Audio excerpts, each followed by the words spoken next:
All right. Ignore the weird angle and the lighting. I'm in the middle of rearranging my desk and my camera space and everything. But I'm also like leaving tomorrow and I needed to get this filmed before I actually leave. So sorry. Something that has interested me for a very long time is preservation of the past, whether that is with video games or whether that's with old computer hardware, whether that's with just old things in general. I really do like the idea of being a preservationist. It's more of a hobby than anything else for me right now, but it is something that I do find very appealing and I do find fundamentally correct in my brain. I don't know how else to put it. It goes right along there with me being able to repair my own devices or, things like that. It's very much a ethos for how I like to live my life and things that drive my decisions for day-to-day life. I was on eBay the other day and I happened to find a pretty good deal on a 2DS. I had a Samus 3DS, new 3DS XL that has gone missing. I don't know where. It's lost it on one of my moves. At any rate, I've been wanting another DS for a while, mostly just to keep around for homebrew purposes. You never know when you'll find something that you want to dump, or you'll never know when you want to play Pokemon again, which is something that I've been doing. In fact, actually, this little guy, which I have been recording some footage from in the hopes of maybe doing a video on it, or at least talk about it, but I don't know, that's off. That's another topic for another day, but I was playing Pokemon Emerald again with some of my friends, and they got me into retro achievements, which retro achievements is also a whole nother potential video topic that I could spend a long time talking about. But the general idea is I'm playing this older game again, and like I have to play it like legitimately. I can't cheat in it. I can fast forward, but I can't save state. I can't trade in other Pokemon. I have to do everything on the game to prove that I'm actually, good at the game. So that got me thinking a whole lot, and I was like, man, I really miss having my 3DS. I wish I had it around still, because then that way I could play Pokemon Red and Blue and Crystal, and I could Pokemon Bank all my Pokemon and send them all over to Scarlet and Violet.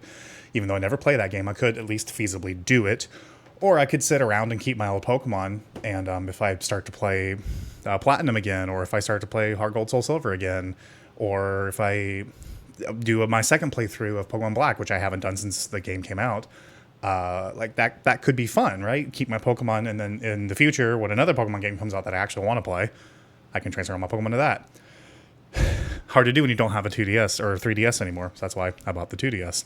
This particular listing was kind of crazy.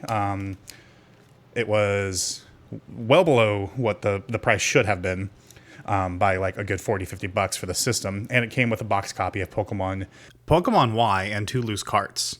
No, I didn't flub this line, shut up. And when I received this system, I was fully expecting the others to be bootlegs. I didn't really care. I just kind of wanted the system itself, and the price that I paid was right for it. The other stuff was just a bonus, right?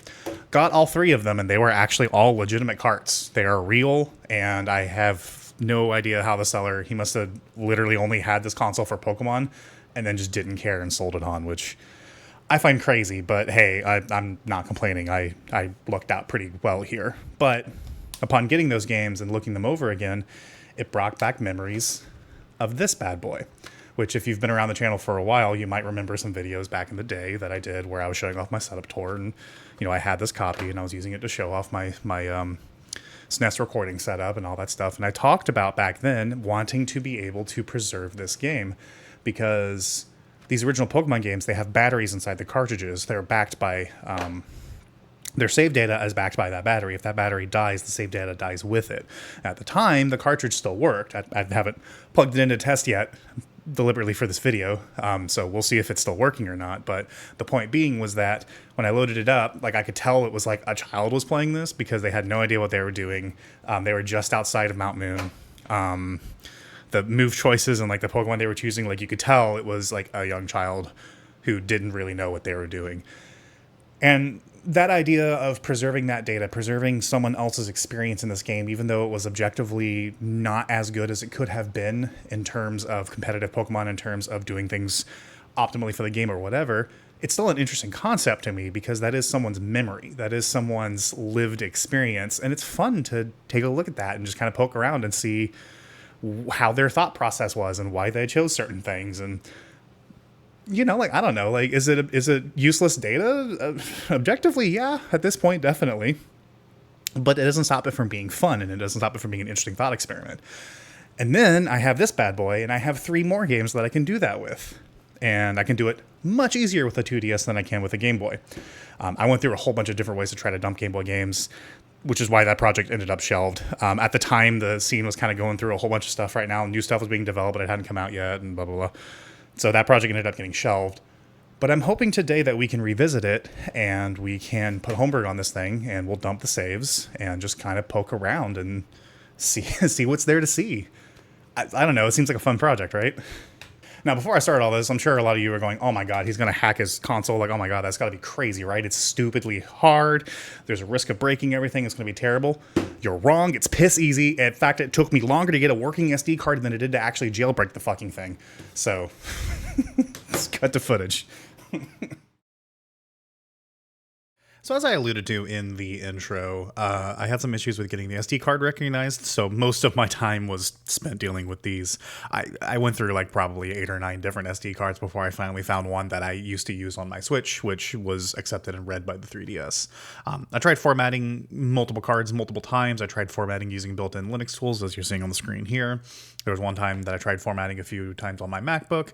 I tried formatting on Windows. I tried formatting with different devices. Nothing was working, and it was getting very, very, very frustrating to the point where I thought that something was actually wrong with this 2DS, and that might have been why it was sold. Why? I'm starting to think this thing has a bad SD reader or something. You can tell how dejected I am in this next clip, but I did finally get things working. Hey, look at that. I didn't immediately get yelled at. And now that we have a working SD card, we can actually do the homebrew process itself. This basically just constitutes copying some files, putting it onto an SD card, scanning a QR code, and letting a exploit run in the browser, which will compromise the system in our benefit and allow us to run our own code. I'm not going to go into details for each step. Instead, what I'm going to do is I'm going to tell you, if you want to follow along, go to 3ds.hacks.guide. I've used that site before for my 3DS. I've used that site for other consoles. It's really good. It's up to date. It's got the most information, and it will constantly be updated whenever there is new stuff that comes out. So don't follow this video as a guide. Follow the website. But a quick summary about what we're actually doing here is we are loading a custom browser exploit that is going to give us access to the ARM9 and ARM11 processors before any actual code on the 3DS system runs. So therefore, we control the processor. We can inject whatever we want to. So we're going to use this to run custom firmware, which allows us to just run whatever code we want to. We can run homebrew channel. We can do anything like that. What that's going to allow us to do is once we get this part set up and we get the second part done where we install some helper applications, we'll have an FTP client so I can transfer files to and from the SD card without having to remove it, which is nice. And also it's going to give us things for save management, so checkpoint, and we can, if we need to, we can load other apps on there for doing that as well. But that's the basic idea. Once all that's done, and we do a system update just to be sure that we are on the latest and greatest firmware and can get back online, we will see that the game will ask us for an update, which I'm going to apply because if there is save data that's on the newer update, obviously we'll need to be on the newer update, so go ahead and let it apply. We'll update the system, and once that's ready to go, we're ready to load up our save and see what we see. Okay.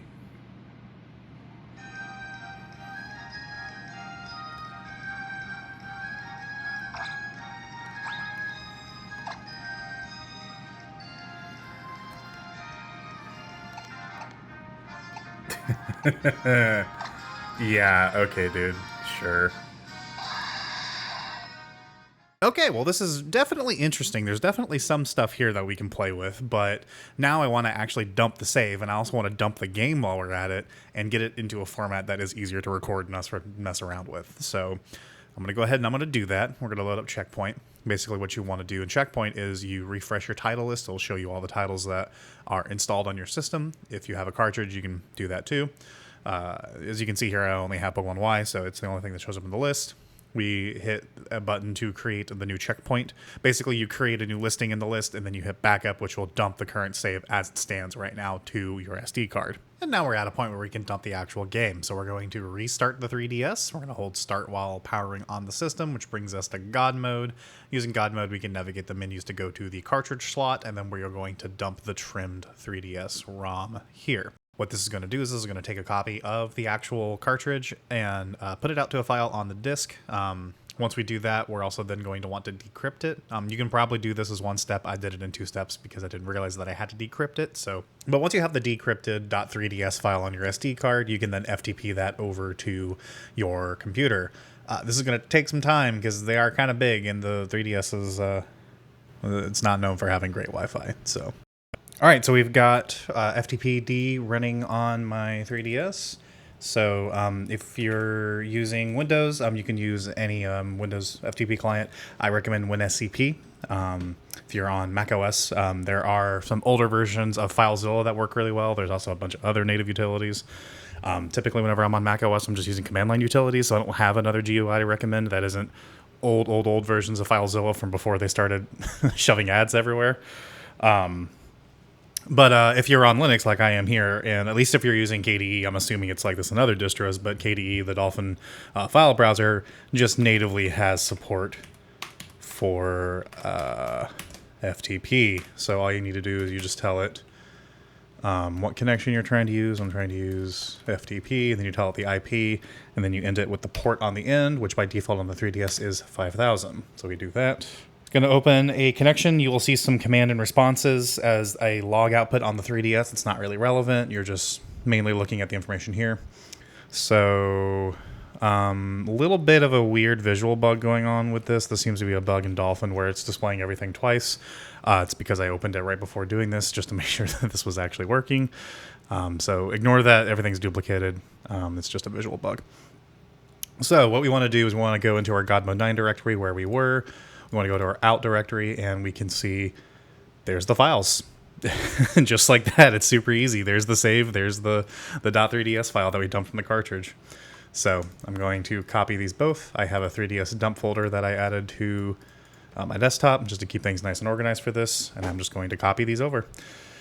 As you can see from the file transfer, it's not super fast. The 3ds does not have great Wi-Fi. It's decent at what it does, gets the job done. But it ain't no Wi-Fi 7 connection. So, editor's note, super quick. I mentioned dumping the save via God mode. That is something that I did test, but in the end, I actually copied it from Checkpoint. So you will need to go to a different directory. They are essentially the same thing, but Checkpoint organizes it a little nicer. So that's just what I did in the end. Theoretically, it should be the same either way. So whatever, pick your poison. And in case you're curious, this is what it looks like on the DS side. So there's the command and responses I was talking about. You can see the files that it's sending. It also gives you a summary of how long the transfer is going to take based on how fast it is currently running. All right, well, that was kind of annoying, but we finally got everything copied over. So I went through and I set all my controls and everything. So hopefully this just kind of works. Huh. Oh, my view is like... Hang on, nope, hang on, that's my fault. Well, I've got audio, so it's definitely working.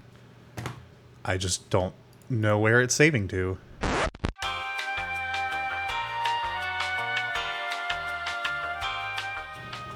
Okay, let's see if... Oh, save data location. I could have just done that. Well, I'm a big old dummy. Oh, here we go. We got something. It's very loud in my ear. That's how you know it's working good, is when you go deaf. Okay, so that seemed to have worked.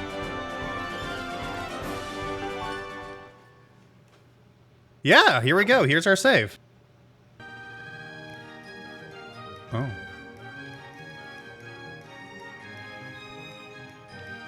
Are we good? Okay, I think we're good. Okay, well, I guess before I do anything else, we need to just, I guess we just need to explore, right? So here's the list of all of the traders. Hang on, how do I flip this around? There we go, that works. Yeah, so like there's like a lot of online features in this game, right? And you can randomly connect with people, and it looks like these are all the people this person connected with. Let's click on Lulu. Can I see anything? Rayquaza, please. Okay. Let's see the most recent one. Can I... Okay, there's like no saved anything that I can do. I don't... It's been a long time since I played Gen 6, so I don't like really remember what all this does. Why do some of these menus run at 60? Like this menu right here runs at 60. It's like super weird and distracting. Let's take a look at your Pokemon here. Okay, from a link trade. Egg hatch 2019. Oh, wow. Egg update in 2014, so... Oh, yeah. Shiny Giratina. Uh-huh. Sure, that's legitimate. Uh-huh. Naughty Nature 123 2011 met an online present. Faithful Encounter flag. Oh yeah, these are definitely legitimate Pokemon. OTXY, yeah. So given what we've seen with that Blaziken, to be fair, he might have received that one in a Wonder Trade. It might not be his fault. What we got in the PC here? Oh wow. Okay. Wait, he's got 2 Yveltals? So this one's probably the one that he caught from his game. And the other one is definitely legitimate. Totally 100% legitimate. Sonio, no, this one's from someone different. This is kind of fun, you know? Like, I'm just looking around and seeing how other people played these games. Oh, Dialga's cry sounds so fucking sad in this game. Very cool game. Okay, sure. So it seems like this person was like vaguely into breeding, or at least very into trading. Okay, here's some cool stuff. There's a Croconaw. Some eggs that need to be hatched. Another Rotom. Okay.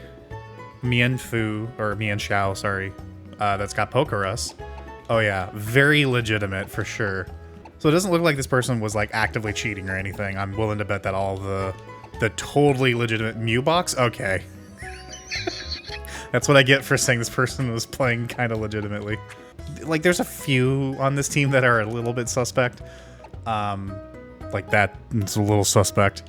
But I think for the most part, this person was probably playing legitimately. Like, it's just kind of, it's an in-game Pokemon save. And it's also Gen 6, so I'm not, like, super well-versed in it. And that would be because Gen 6 is bad. What is this trainer PR videos? What would you like to do with the first what is this? What am I about to watch?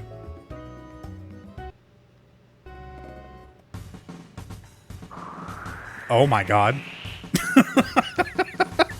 I love it. Look at this guy. Look at my character. Or look at his character. Look at the little beard and goatee. Oh my god. That's fucking awesome. So is that like a video that would play? Oh, trainer PR, like public relations. Okay. Let's check out the records. Let's see. First game clear. 2/15/2011 is when this game was first cleared. So this is actually an original copy that somebody got. When did the game actually first come out? Did they get it for like Christmas or something? That doesn't seem right. That doesn't seem right at all. So I'm guessing time was just set wrong on the DS? Well, hang on. No, if the time was set wrong, then how did they... How are they able to like do anything online? Shiny Luigi 4 Mew. Okay, yeah, whatever, dude. Location 1, United States. Location 2, District of Columbia. Link battle wins 8, 459. Playtime 200 hours. Total number of people met 29,000? Oh my god. Yeah, this person was having fun. They enjoyed their game. That's pretty... This is fun to see, right? Like, this is pretty cool. Passerby. So are these... Link Trades 3. So these must be people that they traded with in real life? Trade, GTS. Maybe not. No, Indiana. Okay, well, I at least know where my game came from. 1/23/2011. I'm willing to bet that somebody got a 3DS and then just didn't set the time on it correctly. And then just played, but like that's weird. I feel like that would stop you from playing online. But again, I guess the 3DS maybe doesn't have a whole lot of like date checks and like things for like SSL and all that. So like maybe I don't know. That requires a little bit of research. Okay, so we poked around a little bit. We know what we're doing here. This person had normal text on there, or an actual sociopath. Pokemon Ame? What is? What am I doing here? Oh, is this like the pet mini game? Yeah, I can like. You want to come down here so I'm not just like touching your ball sack? No, that's just what we're doing. Yeah, yeah. This would probably look better if I was doing side by side. How do I do rotate upright? No. No. No. I almost got it. Hang on. There we go. Okay. I know it's supposed to be because like there's like a gap in the screens, but like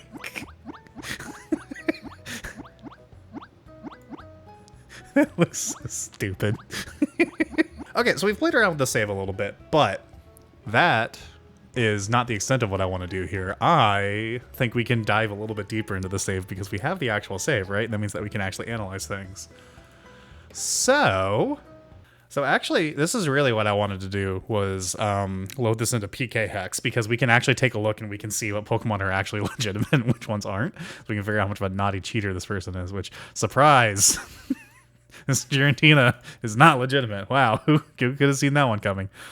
Let's see, invalid encounter type does not match encounter. Okay. How much you want to bet it's going to have 31 at every stat? Let's see. Stats. Oh, wow, look at that. It's got perfect IVs across the board. And it's also got competitively viable EVs. Huh. That's interesting. Let's take a look at some of these other guys, because these guys are actually showing up as legitimate. Those are some pretty bad those are some pretty bad IVs. So yeah, that one might actually be legitimate. I'm not sure at what point they start IV locking in the generation games, because I know with like the more modern games, it determines that some stats are always 31, so that way you have at least a somewhat decent chance at getting a legendary that isn't terrible. This Blaziken is actually legitimate. Interesting. Okay. Yeah, some of these IVs. So, yeah, so that Giratina is like absolutely like 100% it's hacked. Like no questions about that. Met location, an online present? Was there an event? Origin Game Y, Ball Cheris Ball. There had to have been an event Blaziken. Let me look this up actually real quick. Torchic event. Okay, here we go. So we've got general event info. Event will run from October 12th, 2013 through January 15th, 2014. Okay. So this is a legitimate event Pokemon. And they're all supposed to be male as well, too. So OTXY. Yeah, okay. Everything there makes sense. Okay. Subregion, Indiana, Americas. Yeah, so I actually know specifically where this person, where this game card came from. It came from Indiana. That's pretty fun. Well, what's also fun is this Skizor here, this Gyarados, they're looking mighty. Oh, this guy's also looking pretty suspect too. Let's see. Why are you not legitimate? Legal. Why are you complaining here that it's illegal? Why is Nessie here? It's legal too? That might just be a bug in PKHeX. Yeah, these Pokemon are all legal, so there's got to be something weird with PKHeX. I don't know why it's showing as, like, not... Is it nickname, maybe? No, I don't have nicknames. Tynamo. Oh, this Tynamo is not legal. Invalid current handler value. Trainer details for save file. Expected another value. Okay. Latest... Not OT handler, OT Ash. Oh, hang on. Ash was one of the people that we saw in the list. So this was a trade coming in. But I'm betting it's not legal because it's still an egg. It hasn't hatched yet, so there is no OT handler, right? Yeah, okay, so it's the same there. So why is this other Pokemon legal, but this one's not? Because of that. That's it. There's probably just some issues with PKHeX that we're dealing with right here, trying to figure out if these are legal or not. But yeah, so it seems like this person just played a lot of Pokemon. This person legitimately loved their game. They played it a whole ton. I wish I could have enjoyed Gen 6 that much. I really did not like Gen 6. I'm going to give it another shot, which is, again, one of the reasons why I acquired this console is because it came with the game, and I was like, you know what? Yeah, whatever. I'll give it another shot. So the only one that's bad is this very obviously not legal shiny Giratina. So whoever Mimi is in Massachusetts, you're a naughty person. Well, that was kind of fun, just poking around. There's a lot more that I can do with the save, obviously, but I don't want to just sit here and just like tear this person's like game apart and fuck around with it too much, because that's you know that's a little much IMO. But it was fun to just kind of look around and just kind of see what's here. And I also like the implication of some of the data that we're seeing here. So, like, for example, this save is, the last time this game was saved was according to the DS clock. It was 2019-1-02. But we know the game didn't come out until 2013. And we also know that this event, Blaziken, didn't come out until late 2013, early 2014 as well. So this person had to have been playing around that time because the OT trainer and everything is legitimately from that event. So that's a real event Pokemon. So their DS time was offset by at least 2 years.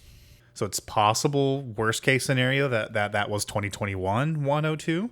Maybe we're off by a few days because of the time offset again.